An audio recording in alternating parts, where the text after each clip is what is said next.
The first time I really thought about becoming a pro gamer was around 7th grade or first year of middle school in Korea.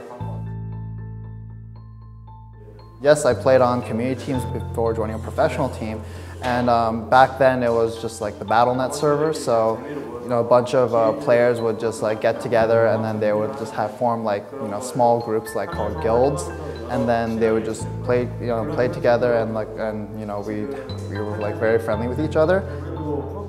The biggest hurdle I had to overcome in order to become a pro gamer was actually getting my certification to become a semi-pro, because with the system where it is in Korea is that you get the certification becoming a semi-pro, then you join the draft pool, and then you're drafted, and even then, in order to be a successful pro gamer, it seems like a huge mountain that you have to climb over.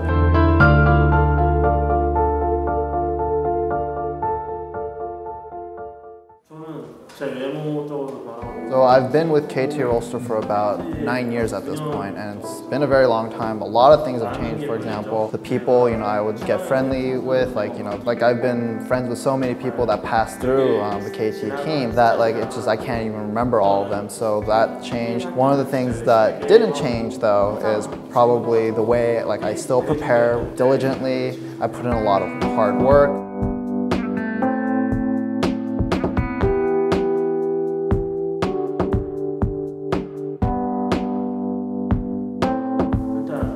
Even now, I still go to the hospital to keep receiving treatments for my arm, and there's still pain. The pain gets especially bad when it rains, but in order to kind of grit my teeth and work through that and stay healthy, I work out. I do remember my first win, and of that experience, at the time it almost felt like a dream, but as a day passed, that kind of changed. And personally, I'm not the type of person that gets very hugely emotional, has these huge emotional highs. I'm not that kind of person. But even still, it was definitely, I felt proud of myself for making that achievement, and it's definitely it was a happy experience for me.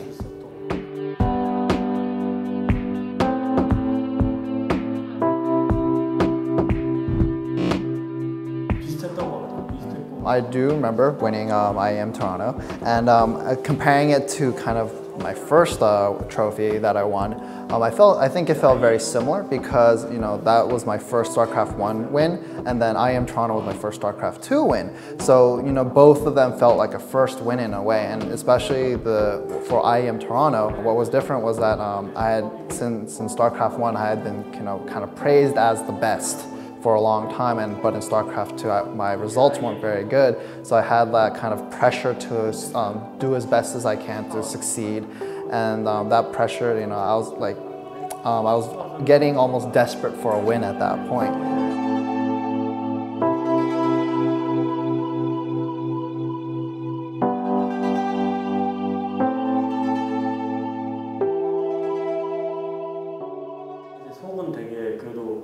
I usually come across as very confident, but I have a lot of emotions that I kind of keep under the surface. Sometimes when I lose, then I'll feel not as great.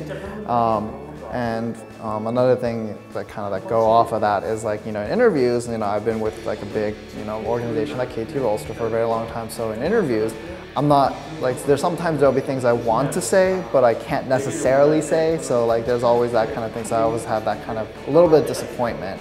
And some fans will see that and have different opinions on that kind of things. But I think as almost as a public figure, that's kind of expected to happen. Definitely I'm very thankful to my fans. I'm also thankful to my parents, but as a pro gamer, fans are the source of kind of my strength. So I would like to thank my fans, and it's mainly because of you guys I'm able to be here.